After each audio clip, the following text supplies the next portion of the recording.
هذه الرحلة ما كانت مجرد تنقل بين أماكن، كانت رحلة لقلب العراق. كل لقاء، كل ابتسامة، وكل وجبة شاركناها كلش حلو. كانت تذكير بأن كنا جزء من قصة واحدة جميلة.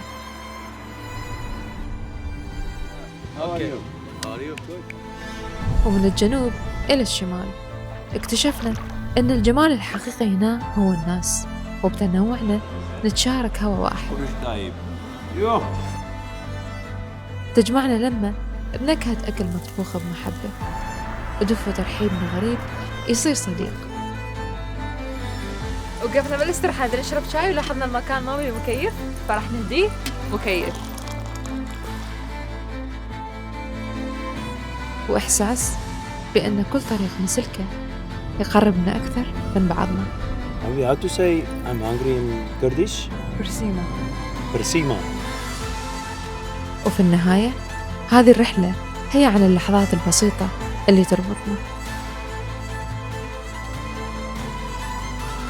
مواقف وقصص مشتركة، وشعور بوطن واحد يتقاسم ذاكرة واحدة. لحظات من هذه الرحلة الجميلة وين ما راح نروح راح نحملها ويانا.